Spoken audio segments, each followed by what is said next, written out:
అందరికీ నమస్కారం. పల్నాడు జిల్లా వ్యాప్తంగా 194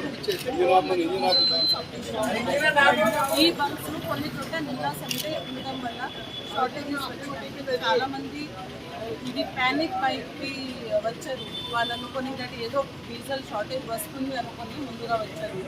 కానీ ఈ రోజు మధ్యాహ్నం 3 కల్లా అన్ని బంక్స్కి డీజిల్ సప్లైస్ వస్తాయి. కొంచెం దూరం దుర్తి మార్కెట్లో ఉన్న బంక్స్కి 6 PM కల్లా అన్ని బంక్స్కి ఐసీఎల్, బీపీసీఎల్, హెచ్పీసీఎల్ కంపెనీస్ నుంచి సప్లైస్ వస్తాయి. మార్నింగే చాలా బంక్స్కి దగ్గర ఉన్న బంక్స్కి వచ్చినాయి.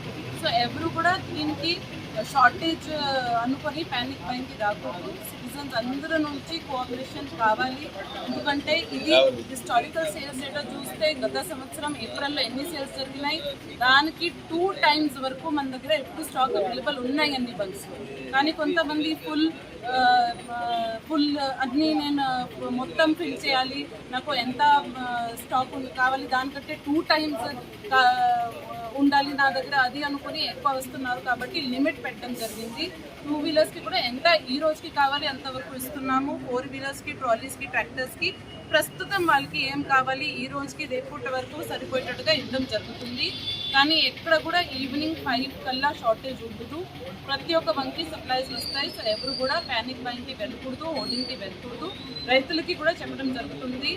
ఎక్కడెక్కడ వాళ్ళు క్యాన్స్ తీసుకొని వచ్చారు, అక్కడ ఉన్న లోకల్ సచివాలయం సిబ్బంది, వీఆర్ఓ, అగ్రికల్చర్ అసిస్టెంట్ సర్టిఫికేషన్ ఇస్తున్నారు. వాళ్ళు నిజంగా రైతులు వాళ్ళ దగ్గర హార్వెస్టర్స్ ఉన్నాయి లేదా ఎక్విప్మెంట్ ఉన్నాయి. ఆ సర్టిఫికేషన్ని బట్టి వాళ్ళకి కూడా ఒక 2 రోజుకి తగ్గట్టుగా సరిపోయేటట్టుగా ఇవ్వడం జరుగుతుంది. దీంతో పాటు ప్రతి ఒక్క బంక్లో మన రెవెన్యూ మరియు పోలీస్ సిబ్బంది అక్కడ ఉన్నారు. ప్రతి ఒక్క లీటర్ ఎవరికి వెళ్తున్నాయి, వాళ్ళు దేనికి వాడుకుంటున్నారో అది మానిటర్ చేస్తున్నారు. ఎక్కడ కూడా గొడవలకి అవకాశం లేదు, ఎక్కడ కూడా హాస్టిలిటీకి అవకాశం లేదు. అందరికీ ఈక్వల్గా సమానంగా అందరికీ ఇవ్వడానికి డిస్ట్రిక్ట్ అడ్మినిస్ట్రేషన్ సిద్ధంగా ఉంది. సిటిజన్స్ అందరూ దీనికి సహకరించాలి కోరుకుంటున్నారు.